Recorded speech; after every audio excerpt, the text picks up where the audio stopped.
Oi, turma, do livro No Rumo do Mundo de Regeneração, do Divaldo Franco e o Manuel Filomeno de Miranda. Nós vamos agora para o capítulo 2, a continuação dele, estabelecendo tarefas.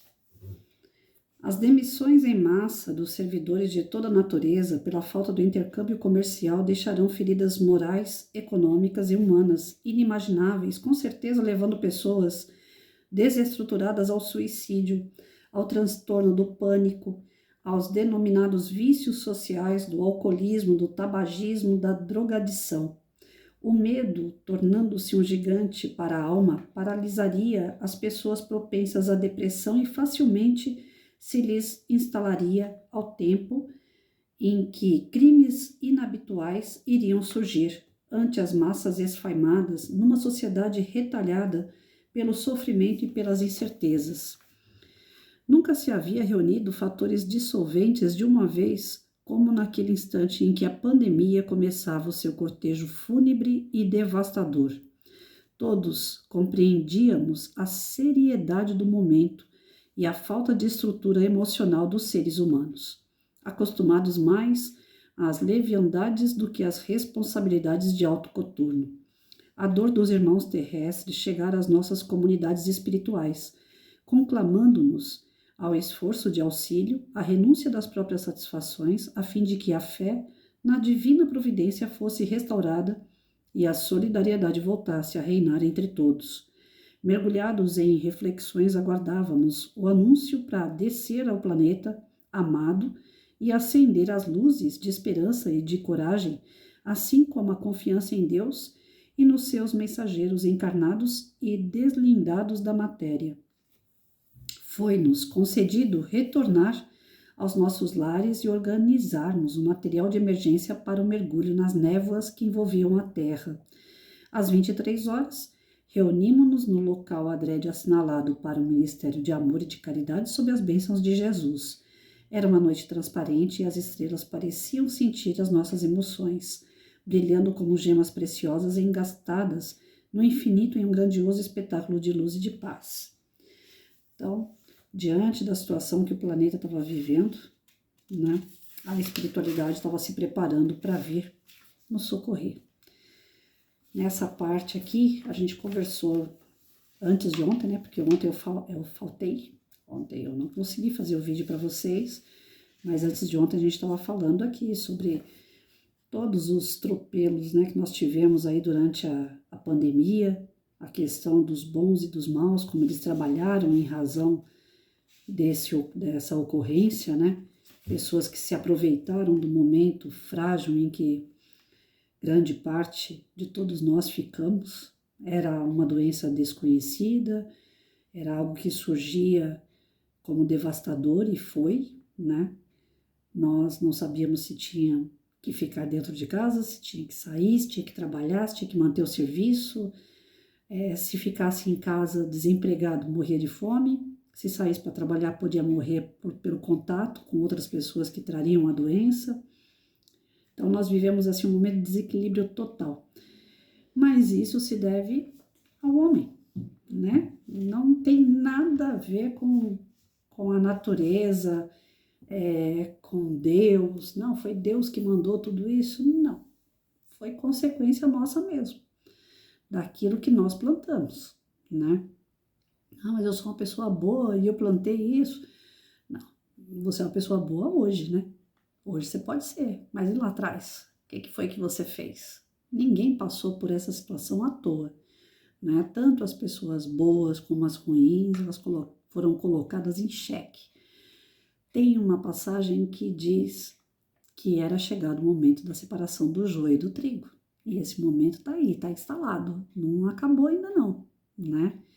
É nesses momentos de dor e sofrimento que a gente vê quem é que tá aqui para o bem e quem é que tá para o mal. E quem tá para o bem, mesmo os que foram embora, desencarnou, né? Eles terão a oportunidade de retomar as suas vidas aqui no planeta, que está se tornando regeneração, um planeta de regeneração, né? Agora, aqueles que plantaram mal, encarnados ou desencarnados, esses não terão a oportunidade de voltar para cá, para o planeta Terra. Jesus deixou bem claro, ele é o governador do planeta. Ele quer que aqui se torne um lugar melhor. Foi para isso que ele veio, há 2023 anos atrás, aproximadamente, né? Que a gente não sabe a data certa, a gente não sabe nada certo. A gente tem um parâmetro, a gente tem uma ideia, né? E quando Jesus veio, ele passou todos esse cronograma aqui. Ele falou, vocês vão passar por umas situações ruins de separação. Então, os espíritos que estão em busca dessa regeneração, em busca da sua transformação moral, eles não vão aceitar as coisas ruins acontecendo, eles vão fazer por onde transpor por tudo isso, auxiliando ainda o seu próximo. Então, muitas pessoas passaram por essa situação que era desconhecida, que era grandiosa aos nossos olhos, né? Não é que nem um vendaval, leva o telhado, leva a casa, você vai lá e constrói outra. Não, era algo que veio para ficar e está aí até hoje, né? E a partir do momento que essas pessoas que eram grandes em amor, em sentimentos bons, que já são bem transformadas moralmente, essas pessoas não ficaram imunes também ao que poderia vir sobrar para elas. Mas elas não ficaram fechadas em concha. Elas não ficaram de braços cruzados. Pelo contrário. Mesmo sabendo que elas poderiam ser atingidas, elas usaram o momento para ser mais solidário ainda. Então, nesse momento de crise, nós vimos quem veio, para que veio, né? Então, teve muita gente de manga arregaçada e trabalhando em favor do próximo. E teve muita gente que foi oportunista, que aproveitou o momento para tentar ganhar algo em troca, né? Esses que aparentemente ganharam vão sair perdendo, né? Porque Jesus disse isso no Sermão da Montanha, né? Serão exaltados os que foram humilhados. Nós não prestamos atenção nas palavras de Jesus. Se a gente for prestar atenção em cada passagem dele, em cada palavra dele, tudo o que o mestre falou lá atrás está se concretizando nos dias atuais. A pandemia é mais uma. E a espiritualidade, quando nos vê em sufoco, eles não conseguem ficar de braço cruzado, porque eles são tão benevolentes que eles podiam falar assim, eu já passei por essa fase, quer saber? Deixa eles crescerem, né? A gente fica aqui esperando eles chegarem, né? A gente dá um socorro aqui, mas não. A espiritualidade, ela se reúne, ela programa, ela cria um planejamento, ela se divide para ir vários lugares ao mesmo tempo e prestar o auxílio. E mesmo assim, nós nos recusamos a acreditar que nós nunca estamos sós. O tempo todo eles procuram trazer para a gente mensagens boas, positivas, de fortalecer, de enriquecer o nosso conhecimento, a nossa moral. Mas a gente está sempre olhando para o lado ruim das coisas. A gente tende a sempre olhar para o lado ruim. Olha que finalzinho que eles colocam aqui, gente. Era uma noite transparente e as estrelas pareciam sentir as nossas emoções, brilhando como gemas preciosas engastadas no infinito em um grandioso espetáculo de luz e paz.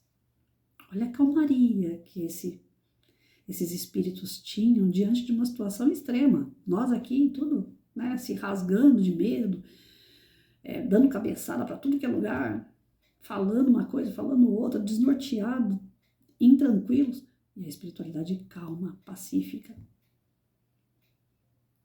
Porque eles sabem que tudo isso é passageiro, tudo isso é consequência das nossas atitudes.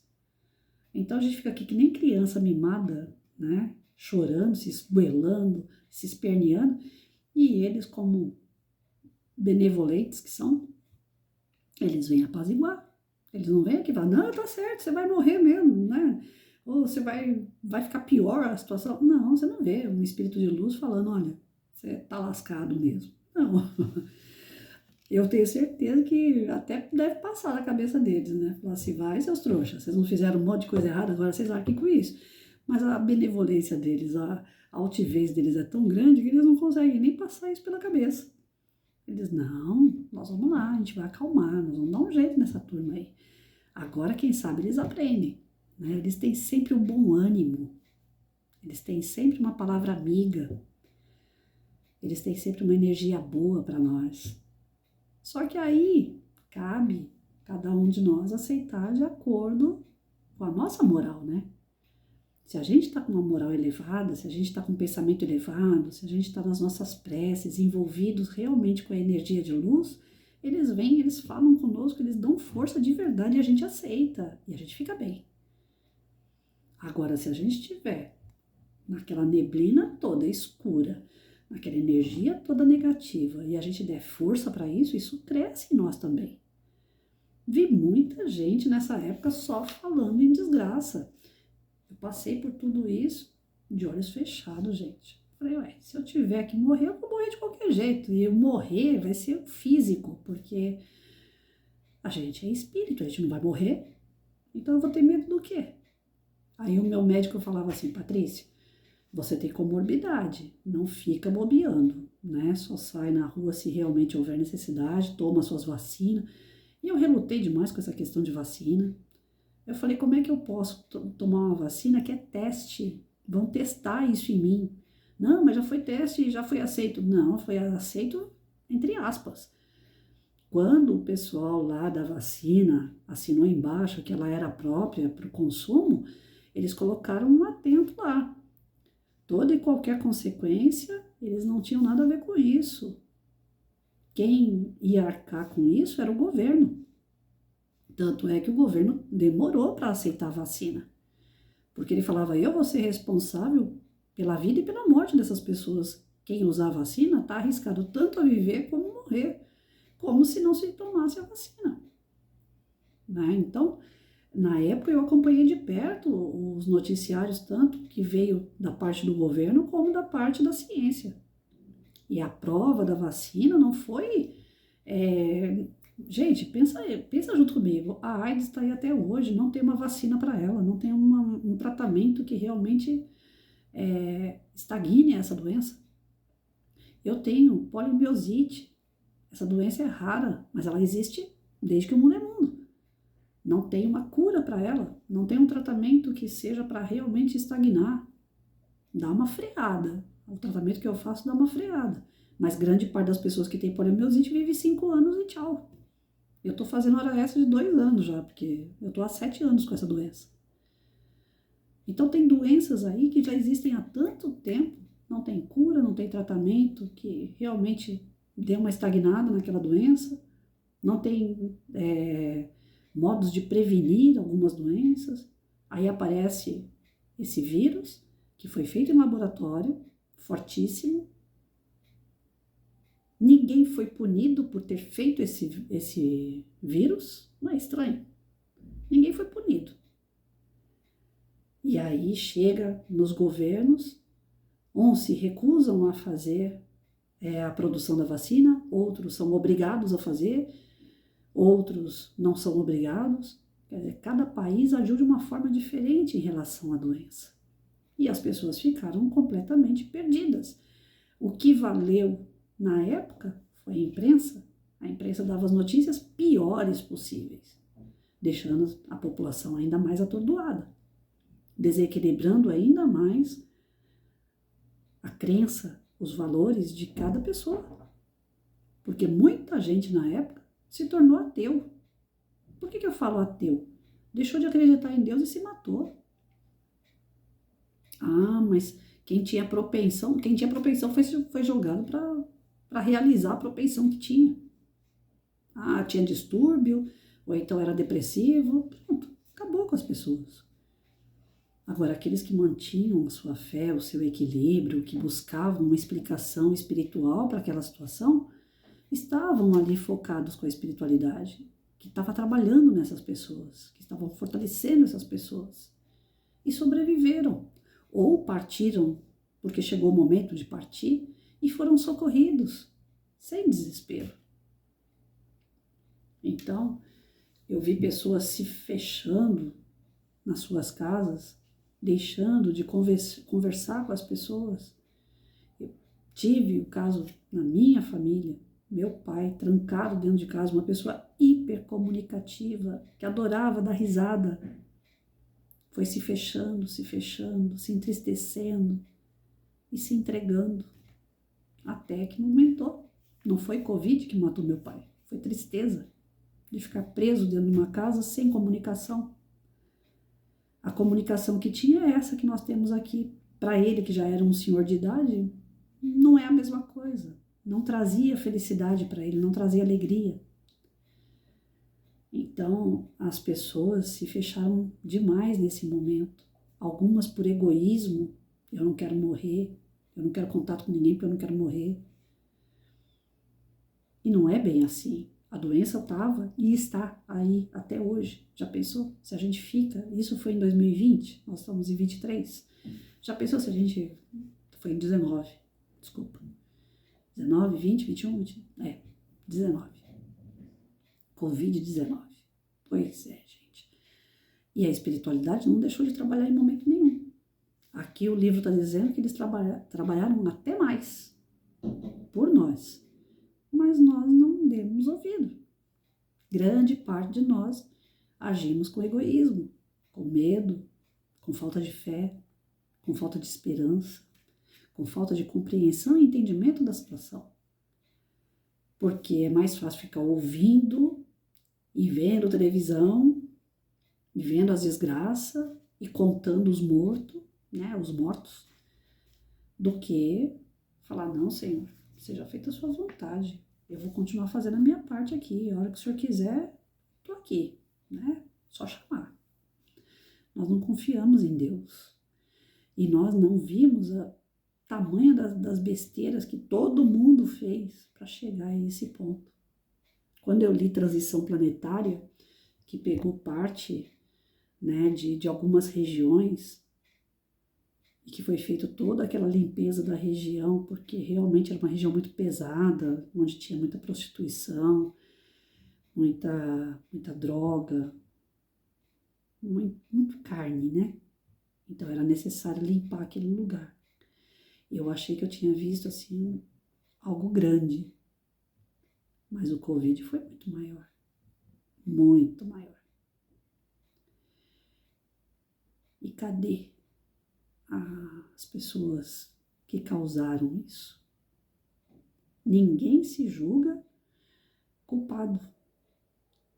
Foi um erro de laboratório para muitos, né? Então passa porque foi só um erro. Ninguém precisa ser julgado, condenado, tá tudo certo. Aos olhos nossos, da matéria, vai ficar por isso mesmo. Mas aos olhos da espiritualidade, aos olhos de Deus, não vai ficar por isso mesmo. Eu não canso de falar aquela frase. O escândalo é necessário, o mal é necessário. Mas ai daquele que causa o mal. Ontem à noite, um amigo mandou um vídeo falando sobre a bomba nuclear, né? Que na União Soviética, a Rússia, a área da Rússia, já tem bombas com um efeito maior do que aquela que foi jogada em Hiroshima e Nagasaki, na década de 45. Que a qualquer momento o cara vai lá e aperta o botão e pum, muita gente pode ir embora de uma vez só. Esse cara que está lá para apertar o botão, ele vai ser o causador da morte de milhares de pessoas. A gente não sabe aonde que ele vai querer jogar, por que ele vai querer jogar, mas sabe que já está lá, já está a ponta de bala. E as pessoas brincam com isso. Acreditam que o ser humano não é capaz de fazer. Quando vê, ele vai ser capaz sim. E se já está sabendo que existe essa possibilidade, por que nenhuma autoridade tomou providência até agora? Estão esperando acontecer. É o que aconteceu em laboratório. Já se falava em guerra biológica há muitos anos. E isso nada mais é do que uma guerra biológica. Por que não foi feito nada para prevenir? De quem é o interesse de ver as populações aí serem dizimadas? É necessário? A espiritualidade acaba deixando? É o nosso livre-arbítrio? mas a gente vai ter que arcar com essas consequências, turma. E aí vai a moral de cada um, a confiança que a gente tem em Deus, a nossa fé, a nossa trajetória moral, que vai condizer quem fica, quem vai, para onde nós vamos, se a gente volta. Mas tá aqui, mais um capítulo falando que a gente faz as nossas besteiras aqui e a espiritualidade tenta se organizar para amenizar os problemas que nós causamos. Nós damos problemas para a espiritualidade. E como damos, né? Então é um momento de reflexão, eu acho que o livro ajuda bastante a gente nisso, o capítulo vem trazer pra gente um momento de para e pensa. O que está errado vamos corrigir a tempo, antes que o mal maior venha, antes que outras situações piores aconteçam. Está na nossa mão, no nosso dia a dia, a convivência com a gente, com o familiar, com os amigos, com o social, está na nossa mão. Se a gente começar a melhorar, as coisas em volta também melhoram, né?